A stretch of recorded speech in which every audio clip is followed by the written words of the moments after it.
Om Shanti. Om Shanti. Good morning. धीरज धर्मनवा बहुत सुंदर गीत है। पूरा पूरा तो लगता है नहीं, बहुत दिनों के बाद ये बहुत पहली बार सुना है। मुझे भी बहुत अच्छे से करेगा।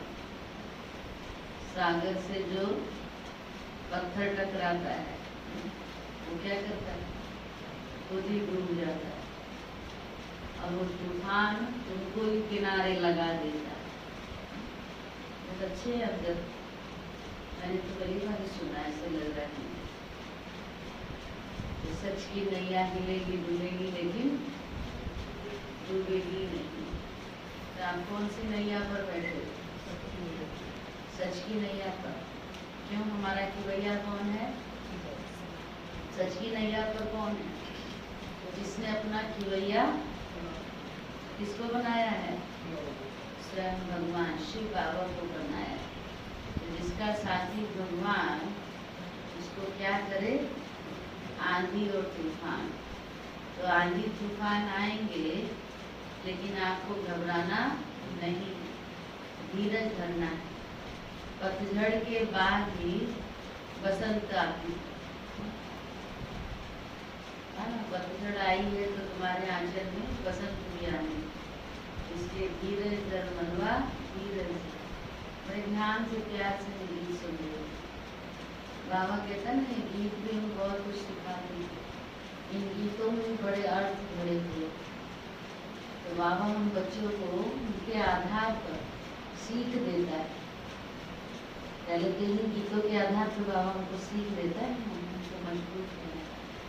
जब हमको ज्ञान नहीं था, भक्ति मार्ग में थे तो ऐसे ही सुनते थे।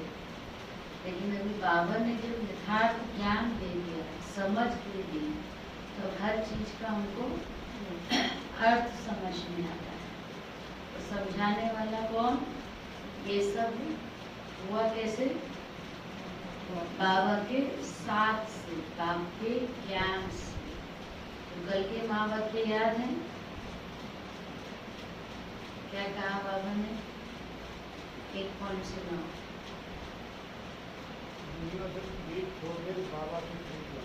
सच्ची मीरा बनना है। मीरा ने जहर का प्याला भी पी लिया, वो भी अमृत हो गया। कांटों की सैया फूलों की सैया बन गई। लेकिन कारण ये सब कब हुआ? जब उससे सच्ची प्रीत बनी। ऐसी सच्ची प्रीत बुद्धि बनना।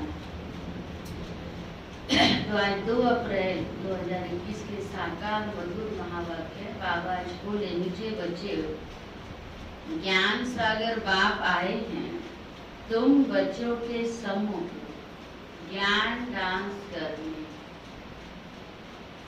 ज्ञान सागर बाप आए हैं, तुम बच्चों के सम्मुख ज्ञान डांस करने। तुम होशियार सर्विसेबल बनो तो ज्ञान की डांस भी अच्छी होगी। होशियार बनो, सर्विसेबल बनो तो ज्ञान की डांस भी अच्छी होगी। प्रश्न है, संगम युग पर तुम बच्चे अपने में कौन सी हॉबी डालते हो? संगम युग पर तुम बच्चे अपने में कौन सी हॉबी माना आदत डालते हो? बताओ। याद में रहने की। तो बाबा ने भी कहा, उत्तर है याद में रहने की। यही है रूहानी हॉबी।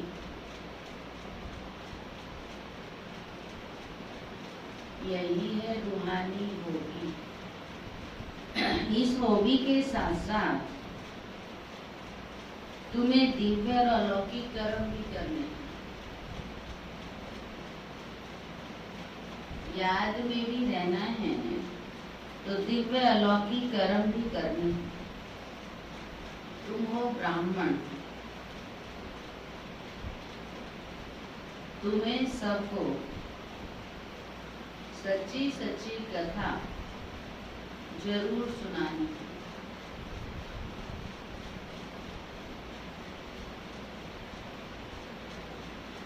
सर्विस की थी, तुम बच्चों में वो भी होनी चाहिए। सर्विस की भी तुम बच्चों में वो भी होनी चाहिए। बीते धीरज धर मनवा, धीरज धर, सुख के दिन आएंगे, दुख के बादल छट जाएंगे।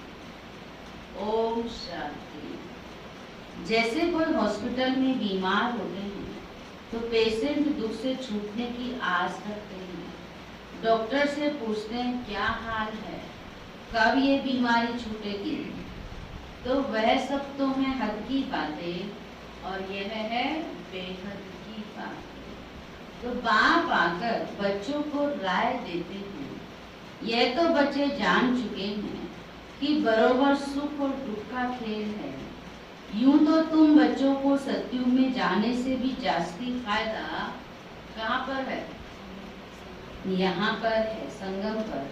क्योंकि जानते हो कि इस समय हम ईश्वरीय दौड़ में हैं, ईश्वरीय औलाद हैं। इस समय हमारी बहुत ऊंच से ऊंच गुप्त महिमा है। मनुष्य मात्र बाप को शिव ईश्वर भगवान भी कहते हैं, परंतु जानते नहीं हैं, बुलाते रहते हैं। ड्रामा अनुसार ही ऐसा हुआ है। ज्ञान और अज्ञान दिन और रात गाते भी आते हैं, परंतु तमो प्रधान बुद्धि ऐसे बन गए हैं जो अपने को तमो प्रधान समझते ही नहीं। तमो प्रधान होते भी अपने आप को तमो प्रधान नहीं समझते हैं। ऐसी तमो प्रधान बुद्धि होती है। ये भी होता है ना, ऐसे हो रहा है ना आज के समय में, भी अपने आप को गलत होते भी गलत नहीं समझते हैं। तो ये भी क्या है? तमो प्रधान बुद्धि का ही तो प्रभाव है। किसकी तकदीर में बाप का वर्षा हो तब तो बुद्धि में बैठ सके। बच्चे जानते हैं कि हम बिल्कुल ही घोर अंधियारे में थे। अब बाप आया है तो कितना सोझा मिला है। बाप जो नॉलेज समझाते हैं वह कोई भी वेद शास्त्र ग्रंथ आदि में नहीं है, वह भी बाप सिद्ध कर बताते हैं। तुम बच्चों को रचता रचना के आदि मध्य अंत की रोशनी देता हूँ, वह फिर प्राय लोप हो जाती है। मेरे बिगर फिर किसको ज्ञान मिल न सके। कौन कह रहा है? शिव बाबा कहते मेरे बिगर फिर किसको ज्ञान मिल ना सके। फिर ये ज्ञान प्राय लोप हो जाता है। समझ में आता है कि कलयुग पास्ट हुआ, फिर 5000 वर्ष के बाद रिपीट होगा। यह है नई बात, यह तो शास्त्रों में है नहीं। बाप तो ये नॉलेज सभी को एक जैसे पढ़ाते हैं, परंतु धारणा में नंबरवार है। कोई अच्छे सर्विसेबल बच्चे आते हैं तो बाबा का डांस भी ऐसे चलता है। डांसिंग गर्ल के आगे देखने वाले बहुत शौकीन होते हैं, तो वह भी खुशी से बहुत अच्छा डांस करती है।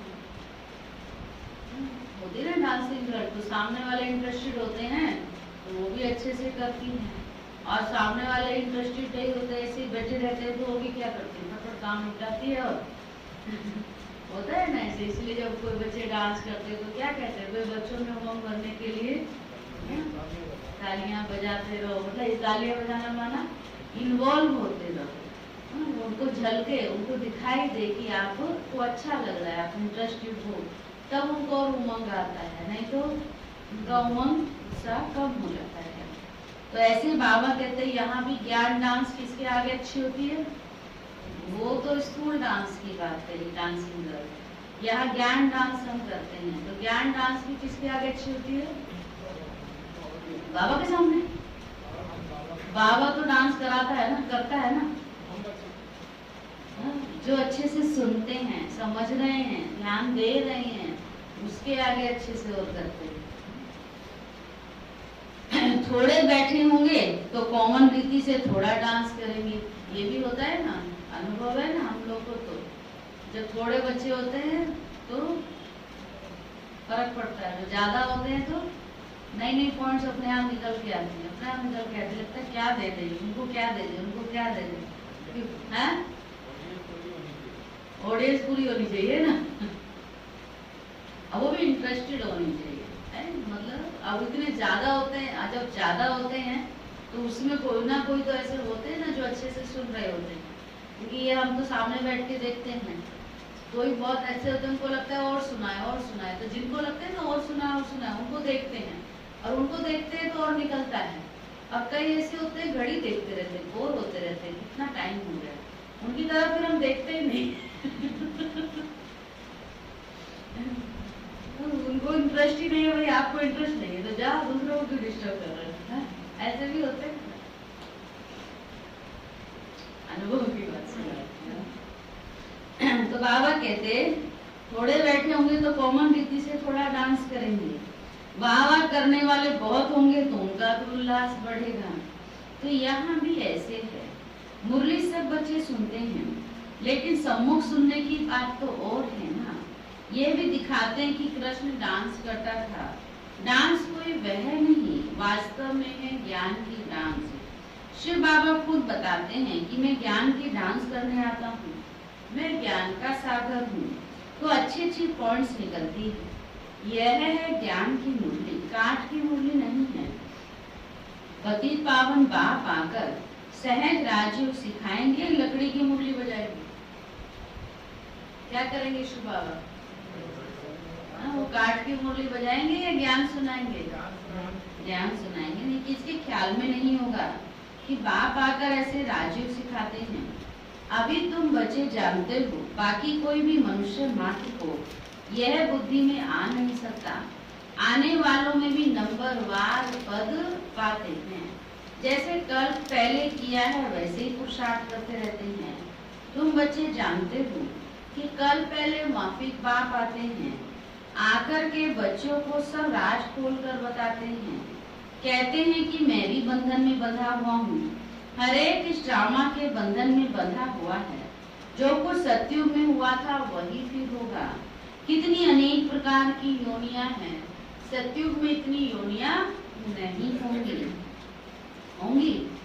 इतने जीव जंतु नहीं होंगे वहाँ। कौन से जीव जंतु नहीं होंगे? जो दुख देने वाले हैं, डराने वाले, तंग करने वाले। छिपकली नहीं होगी, मक्खी नहीं होगी, मच्छर नहीं होगा। गर्मी होते ही छिपकली मच्छर निकल आते हैं ना, ये सब सत्युग में नहीं होंगे। और माया तो है ही नहीं। माया भी नहीं होगी। जब माया नहीं है तो सत्युग है। माँ तो माया का राज्य है ही नहीं, ये तो नहीं विदाई दे देंगे हम इसको। इसलिए तो हमसे बॉक्सिंग कर रही है। अब बॉक्सिंग करने के बाद कौन जीतता है? क्योंकि आगे उसका राज चलना नहीं है, चलना है आगे राज उसका। तो बाबा कहते यहाँ बात चल रही है जीव जंतुओं की, ज्यादा वहाँ योनियां नहीं होंगी। सत्युग में इतनी योनियां थोड़ी होंगी, वहाँ तो थोड़ी वैरायटी होती है। फिर वृद्धि को पाते रहते हैं। सर्प नहीं होगा, कॉकरोच नहीं होगा, ना ऐसे जो कीट पतंगे दुखदाई जो होते हैं वो नहीं होंगे। और जो यहाँ पर भी जिसको हिंसक दिखाते हैं, जैसे शेर को यहाँ हिंसक दिखाते हैं, सत्युग में शेर होगा पर वहाँ हिंसक नहीं होगा। मतलब वहाँ उनकी प्रवृत्ति चेंज हो जाएगी, जैसा मानव होगा वैसे ही प्रकृति। तो इसलिए बाबा ने कहा वहाँ तो थोड़ी वैरायटी होती, फिर वृद्धि को पाते रहते हैं। जैसे धर्म भी बढ़ते जाते हैं ना, सतयुग में तो थे ही नहीं। जो सतयुग में थे वे फिर सतयुग में ही देखेंगे। सतयुग में कोई भी छीछी गंध करने वाली चीज हो नहीं सकती। उन देवी देवताओं को कहते ही हैं भगवान भगवती। और कोई खंड में कभी भी किसको गॉड गॉडेस कह नहीं सकते। वह देवताएं जरूर हेवन में राज्य करते थे, उनका देखो गायन कितना है। तुम बच्चों को भी धीरज आ गया है। तुम बच्चे जानते हो हमारा मर्तबा कितना ऊंच है, वह कम है। हम इतने मार्क्स से पास होंगे। हर एक अपने को समझ तो सकते हैं ना कि फलानी अच्छी सर्विस कर रहा है। हाँ, चलते चलते तूफान भी आ जाते हैं। बाप तो कहते हैं कि बच्चों को कोई भी ग्रहचारी तूफान आदि ना आए। माया अच्छे अच्छे बच्चों को भी गिरा देती है। तो बाप धीरज देते रहते हैं कि बाकी थोड़ा समय है, तुमको सर्विस भी करनी है, स्थापना हो गई फिर तो जाना ही है, इसमें एक सेकंड भी आगे पीछे नहीं हो सकता। ये राज बच्चे भी समझ सकते हैं। हम ड्रामा के एक्टर्स हैं, इसमें हमारा मुख्य पार्ट है। भारत पर ही हार और जीत का खेल बना हुआ है। भारत ही पावन था, कितनी पीस प्योरिटी थी, यह कल की ही तो बात है ना। कल हमने ही पार्ट बजाया था, 5000 वर्ष का पार्ट सारा ढूंढा हुआ है। हम चक्र लगाकर आए हैं, अब फिर बाबा से योग लगाते हैं, इससे ही खाद निकलती है। बाप याद आएगा तो वर्षा भी जरूर याद आएगा। पहले पहले अल्प को जानना है। बाप कहते तुम मेरे को भी जानने से मेरे द्वारा सब कुछ जान जाएंगे। ज्ञान तो बड़ा सहज है, 1 सेकंड का, फिर भी समझाते रहते हैं, पॉइंट्स देते रहते हैं। मुख्य पॉइंट से मन मनाभव, इसमें ही विघ्न पड़ते हैं। देह अभिमान आ जाने से फिर अनेक प्रकार के भटके आ जाते हैं, फिर योग में रहने नहीं देते हैं। जैसे भक्ति मार्ग में कृष्ण की याद में बैठते हैं तो बुद्धि कहाँ कहाँ भाग जाती है। भक्ति का अनुभव तो सबको है, इस जन्म की बात है। इस जन्म को जानने से कुछ न कुछ पास्ट जन्म को भी समझ सकते हैं। बच्चों को हॉबी हो गई है बाप को याद करने की, जितना याद करते हो उतना खुशी बढ़ती है। साथ साथ दिव्य अलौकिक कर्म भी करना है। तुम हो ब्राह्मण, तुम सत्य नारायण की कथा, अमर कथा सुनाते हो। मूल बात एक ही है, जिसमें सब कुछ आ जाता है। याद से ही विकर्म विनाश होते हैं। यह एक ही हॉबी है, रूहानी है। बाप समझाते हैं कि नॉलेज तो बड़ी सहज है। कन्याओं का नाम भी गाया हुआ है, अधर कुमारी, कुआरी कन्या। कुआरी का नाम सबसे ज्यादा वाला है। कहाँ है? जब वैष्णो देवी जाते हैं तो पहले किसके पास जाते हैं? अधर कुमारी, फिर कुआरी कन्या, वहां जरूर जाते हैं। वैष्णो देवी जरूर जाते हैं। तो बाबा कहते कन्याओं का नाम भी गाया हुआ है, अधर कुमारी, कुआरी कन्या। कुआरी का नाम सबसे ज्यादा वाला है, उनको कोई बंधन नहीं, निर्बंधन होकर के ज्यादा सेवा कर सकती है। वह पति तो विकारी बना देते हैं, यह बाप तो स्वर्ग में ले जाने के लिए श्रृंगारते हैं, स्वीट सागर में ले जाते हैं। बाप कहते हैं इस पुरानी दुनिया को पुरानी देह सहित बिल्कुल भूल जाओ। आत्मा कहती है कि हमने तो 84 जन्म पूरे किए हैं, अब फिर हम बाप से पूरा वर्षा लेंगे। हिम्मत रखते हैं, फिर भी माया से लड़ाई तो है ना। आगे तो ये बाबा है, माया के तूफान सबसे जास्ती किसके पास आते हैं? जो सबसे आगे होता है ना। तो सबसे आगे कौन है? सबसे आगे कौन है? बोलो। बाबा के बच्चे हैं। सबसे आगे कौन है? ब्रह्मा बाबा है। सबसे पहले तो सारे तूफान बाबा को आते, फिर ये पार कर लेता तो अनुभव से हमको सिखाता है, समझाता है। तो सबसे जास्ती तो इनके पास आते हैं। बहुत आकर पूछते हैं कि बाबा हमको यह होता है, तो बाबा बताते हैं कि बच्चे हाँ, ये तूफान तो जरूर आएंगे। पहले तो मेरे पास आते हैं, अंत में सब कर्मा की अवस्था को पा लेंगे। ये कोई नई बात नहीं है, इसलिए हमारे लिए तो कोई भी नई बात है नहीं है, क्योंकि सब कुछ पार बाबा ने किया है। कल पहले भी हुआ था, ड्रामा में पार्ट बजाया, फिर वापस घर जाते हैं। बच्चे जानते हैं पुरानी दुनिया नर्क है, कहते भी हैं कि ये लक्ष्मी नारायण क्षीर सागर में रहते थे। इन्हों के मंदिर कितने अच्छे अच्छे बनाते हैं। पहले पहले मंदिर बनाया होगा तो खीर का ही तालाब बनाकर विष्णु की मूर्ति को बिठाया होगा। बहुत अच्छे अच्छे चित्र बनाकर पूजा करते थे। उस समय तो बहुत ही सस्ताई थी। बाबा का सब देखा हुआ है। किसका देखा हुआ है? सब ब्रह्मा बाबा का। बरोबर ये भारत कितना पवित्र था, क्षीर सागर था। दूध घी की जैसे नदियां थी। इतनी कीमत थोड़ी थी उनकी, थी घी दूध की, सबके घर में होता था, कहाँ से दिखेगा, बिकता था। हाँ हाँ, घर में रखना स्वच्छ होता है। अभी तो देखो कितनी उसकी कीमत हो रही है। बाबा कहते दूध घी की जैसे नदियां थी, ये तो महिमा देती है। नदी का मतलब ये नहीं कि बहता था, नदियां माना भरपूर था, तो महिमा में बाबा ने कहा नदी नाम दे दिया है।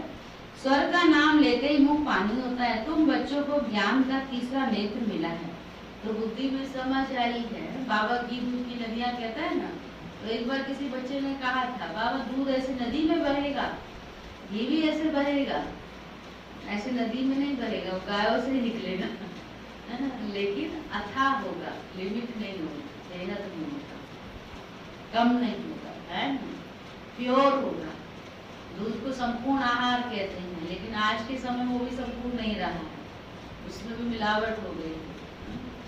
नहीं तो दूध शुद्ध होता है, पवित्र होता है, संपूर्ण होता है। दूध में सारे विटामिन प्रोटीन सब होते हैं। प्रोटीन तो होता ही है अधिक मात्रा में, लेकिन दूध एक पूरा पौष्टिक आहार है, पोषक है। लेकिन आजकल पूरा नहीं है तो, पर इतना नहीं है जितना मिलावट वाला युग में नहीं था। तो बाबा कहते हैं तो ये सब बातें बुद्धि में समझ आई है। बुद्धि चली जाती है अपने घर, फिर स्वर्ग में आएंगे, वहाँ सब कुछ नया ही नया होगा।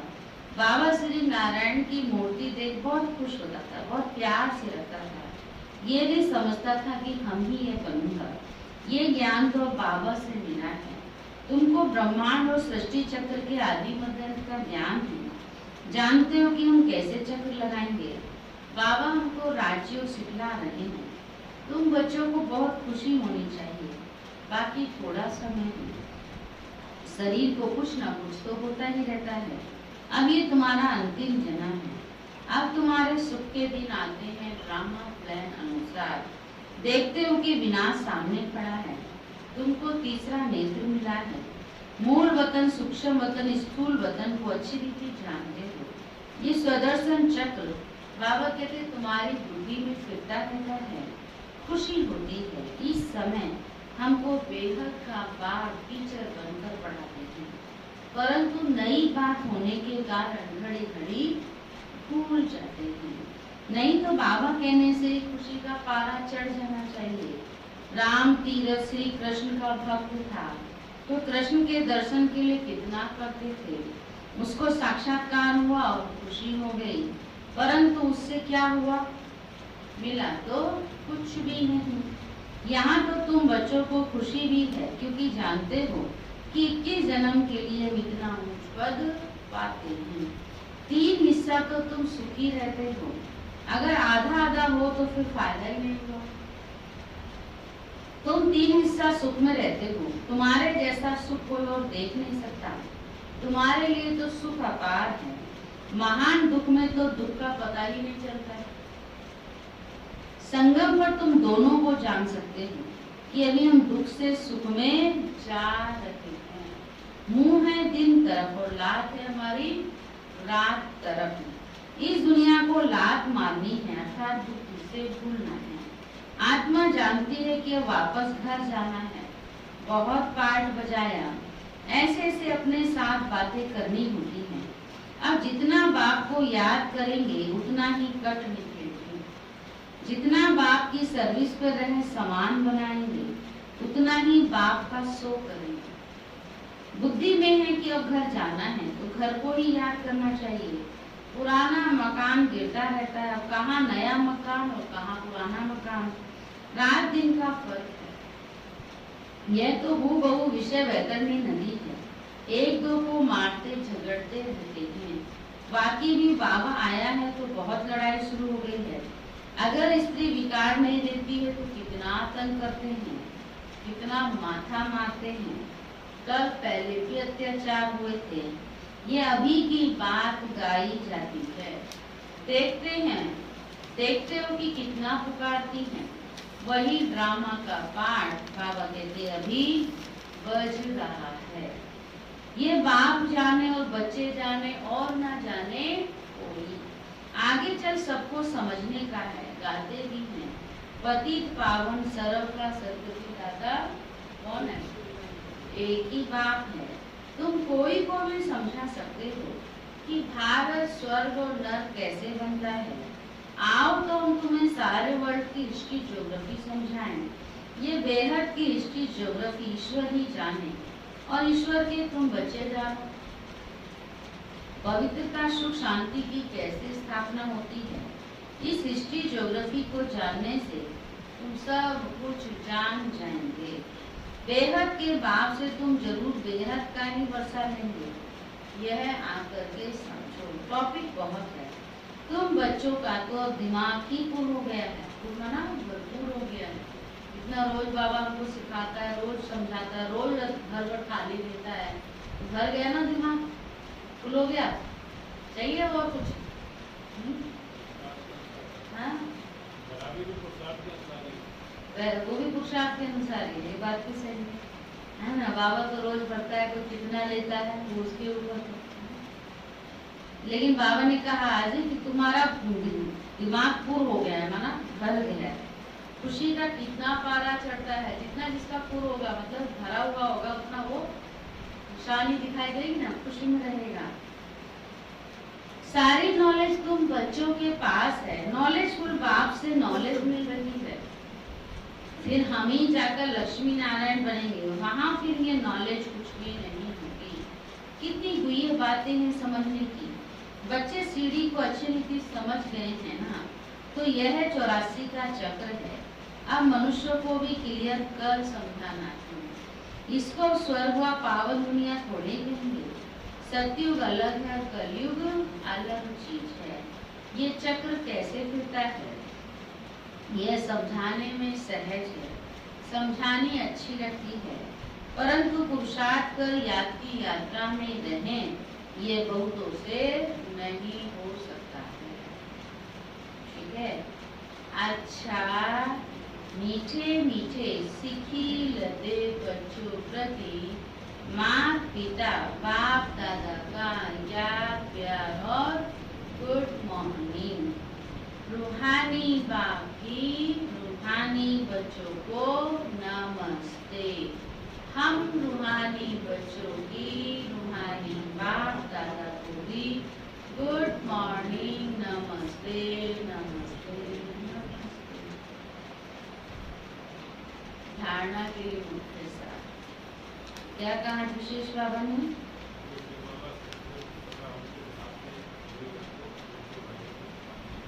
हाँ, और सेवा का शौक होना चाहिए।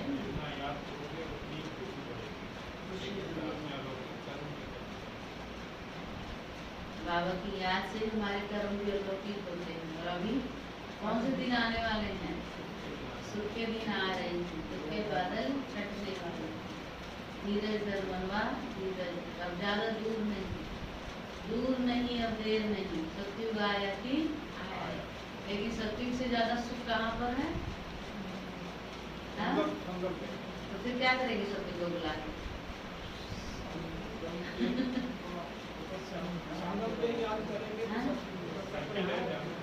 सतयुग संगम पर याद करेंगे तो सतयुग आएगा। क्या कहा? बाबा ने बहुत अच्छी बात की। जब महान दुख होता है तो उस समय दुख की फीलिंग नहीं होती है, और जब महान सुख होता है तो उस समय सुख की फीलिंग नहीं है, है ना। सतयुग में सुख की फीलिंग नहीं है, और कलयुग महान दुख में दुख की फीलिंग नहीं थी। जब अभी संगम पर हम आते हैं तब हमें सुख दुख का अनुभव पता चलता है। और क्या कहा? किसी को कुछ सुना रहे बाबा।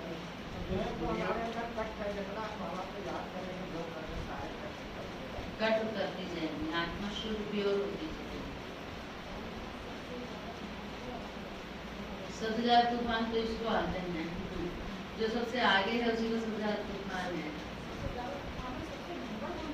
नंबर 1 तूफानों को पार करके तो नंबर 1 बना ना। ये बात बड़ी, सबसे ज्यादा तूफान भी आए तो सबसे ज्यादा नंबर 1 भी बना। ये भी। और पांडे जी कुछ कहना चाह रहे हैं? नहीं, ऐसे लग रहा पुरानी दुनिया को और पुराने घर को भूलने का प्रयास करते हैं। नई दुनिया को याद दुनिया हमने जानना वो मतलब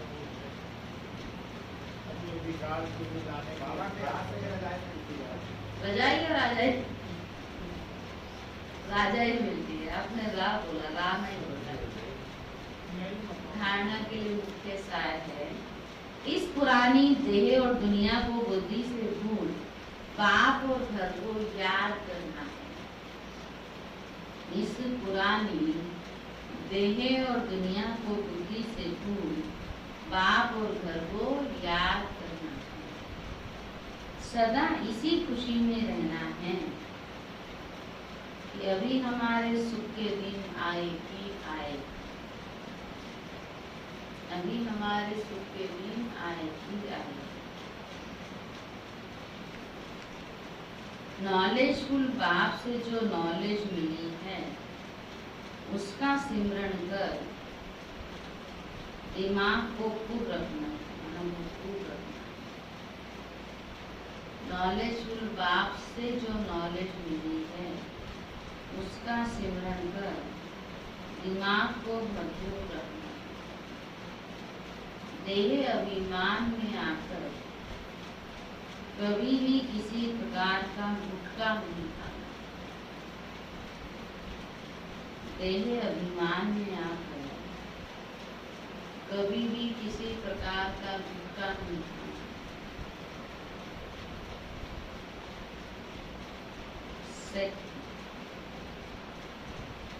वरदान है, ईश्वरीय भाग्य में लाइट का क्राउन प्राप्त करने वाले, ईश्वरीय भाग्य में लाइट का क्राउन प्राप्त करने वाले सर्व प्राप्ति स्वरूप। दुनिया में भाग्य की निशानी राजाई होती है और राजाई की निशानी ताज होता है। ऐसे ईश्वरीय भाग्य की निशानी लाइट का क्राउन है और इस क्राउन की प्राप्ति का आधार है प्योरिटी। संपूर्ण पवित्र आत्माएं लाइट के ताजधारी होने के साथ साथ सर्व प्राप्तियों से भी संपन्न है। अगर कोई भी प्राप्ति की कमी है तो लाइट का क्राउन स्पष्ट दिखाई नहीं देगा। स्लोगन है, अपनी रूहानी स्थिति में स्थित रहने वाले ही मनसा महादानी। अपनी रूहानी स्थिति में रहने वाले ही मनसा महादानी।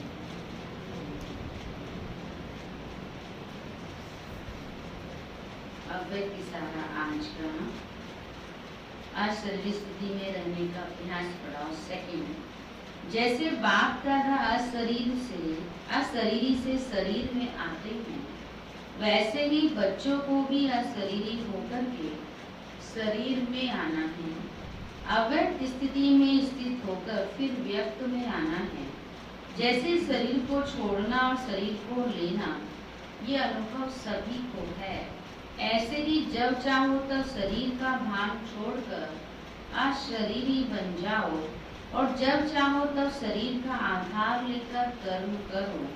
बिल्कुल ऐसे अनुभव हो जैसे स्थूल चोला अलग है और चोले को धारण करने वाली मैं आत्मा अलग हूँ। ऐसा हमको अभ्यास। फिर सुनेंगे संदेश, चलेंगे सूक्ष्म वतन। अच्छा लगता है आप लोग को सूक्ष्म वतन की सैर करते हो रोज? सिर्फ रुक्मणी दीदी सैर करके ही हमको भी सैर करते साथ साथ सुनते हैं तो पहुंच जाते हैं हम।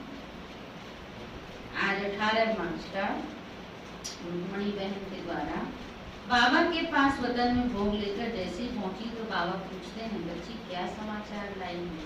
तो मैंने कहा, बाबा बच्चों के प्रति समाचार तो आप हमें बताएंगे। बाबा कहने लगे, बाबा ये देख रहे हैं कि ब्राह्मण बच्चों का कितना प्यार दादी से है। इस समय जो भी बैठे उनकी बुद्धि का खिंचाव बाबा से जाती दादी की तरफ है। अभी ब्राह्मण परिवार का केंद्र बिंदु बच्ची बनी हुई है। बाबा देख रहा है कि एक तरफ जानकी बच्ची के स्मृति दिवस प्रति तैयारी चल रही है, दूसरी तरफ गुलजार बच्ची का भी स्मृति दिवस मना रहे हैं। बाबा ने कहा संगम मिलकर बाबा के साथ साथ दादियों का भी यादगार स्मृति स्थान बन रहा है। सही बात है ना। ब्रह्मा बाबा का यादगार क्या बना? शांति स्थल पांडव भवन में, और बड़ी दादी का प्रकाश स्तंभ, और जानकी दादी का शक्ति स्तंभ है। शक्ति स्तंभ का भी अभी उद्घाटन किया था ना 27 मार्च को, उसको पूरा कंप्लीट तैयार किया। उस समय बना रहे थे धीरे धीरे, लेकिन इसका इनॉग्रेशन अच्छे तरीके से पूरा 27 मार्च को। और टिकट भी बना है, डाक टिकट पहुँचा है ना आप सबको, यानी ग्रुप में डाला है। जानकी दादी के नाम का डाक टिकट तैयार हुआ, वो 30 मार्च को लॉन्च हुआ। 27 को सब लोग मधुबन में थे पुण्यतिथि पर, पहली प्रथम स्मृति दिवस पर, उसके बाद में थे। और गुलजार दादी के लिए क्या नाम लिया है तो पता नहीं, कोई हम वहीं पर एवर हेल्दी हॉस्पिटल के सामने और शक्ति भवन के सामने जहाँ उनका अंतिम संस्कार किया गया, वहीं पर वो स्तंभ बने। तो बाबा कहते ये भी एक वंडरफुल बात है कि बाबा के साथ साथ दादियों का भी स्तंभ बनाया जा रहा है, यादगार स्तंभ, यादगार स्मृति स्थान बन रहा है। यहाँ भक्ति में समर्थी दिलाने वाला श्रेष्ठ यादगार रूप चला आता है। आज बाबा के साथ दादी ने विशेष बड़ी दादी को और जानकी दादी को याद किया, तो बाबा ने दोनों दादियों को इमर्ज किया। ऐसे तीनों दादियां वतन में इकट्ठी हो गई हैं। सभी बहुत स्नेह प्यार से आपस में मिल रही थी। जैसे अपनों को देखकर खुशी होती है, वैसे खुशी में झूम रही थी। बाबा ने कहा देखो आज त्रिमूर्ति दादियों का भी स्नेही मिलन हो गया है। यादगार तो है ही और बन रहा है। भक्ति में भी बच्चों का यादगार तो चलता आया है। जानकी दादी जी हमेशा कहती थी कि हम दिलवाला मंदिर में तपस्या कर रहे हैं। बाबा ने कहा संगम पर तो सभी बच्चे तपस्या करते हैं, पर इन बच्चियों को संगम पर ब्राह्मण परिवार का विशेष सहयोग प्राप्त हो रहा है। समय अनुसार प्रत्यक्षता तो होनी ही है, वो तो बाबा कराएगा ही, क्योंकि दादियों ने इतनी सेवाएं की हैं, अनेक आत्माओं का भाग्य बनाया है। आज अनेक दादियों को, चंदमणि दादी पर दादी को भी बाबा ने वतन में इमर्ज किया। बाबा इष्ट और अष्टगुणों को विशेष याद करते हैं। वतन में भी इसी रीति से इन दादियों को बाबा इमर्ज करते हैं, क्योंकि ब्राह्मण बच्चों का संकल्प और तेजी से चल रहा है। पर बाबा ने कहा समय के अनुसार बाबा सब कुछ बच्चों के आगे स्पष्ट करेंगे। बाबा और दादियों के आगे भोग की थाली रखी। दादियां अंदर ही अंदर बहुत खुश हो रही थी और कह रही थी कि नीचे से हम सभी के लिए इतना भोग और सभी की याद आती है। सूक्ष्म में सभी की वह याद पहुंच रही है। बाबा ने बहुत स्नेह से एक एक थाली खोलकर दादियों को भोग श्रृंगार कराया। बाबा ने कहा साकार में तो दादियों ने बाबा के साथ अंग संग रहकर बहुत खेला खाया है, पर अभी बाबा इन दादियों को वतन में इमर्ज कर हर प्रकार से भरपूर कर रहे हैं। ऐसे कहते बाबा ने और दादियों ने सभी ब्राह्मण परिवार के बच्चों को याद किए। बाबा का और दादियों का स्नेह याद प्यार लेते हुए भोग स्वीकार करते हुए मैं नीचे पहुंच गई। ओम शांति।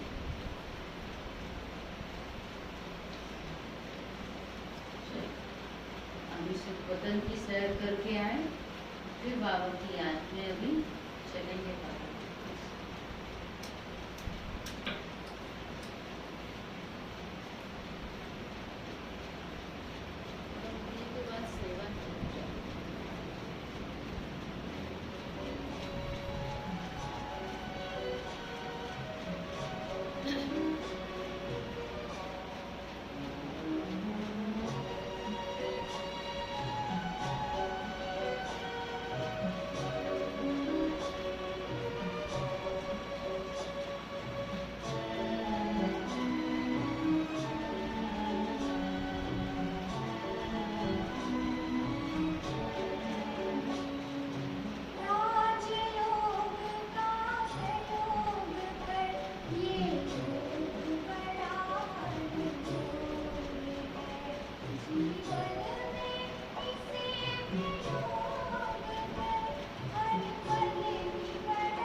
जीवन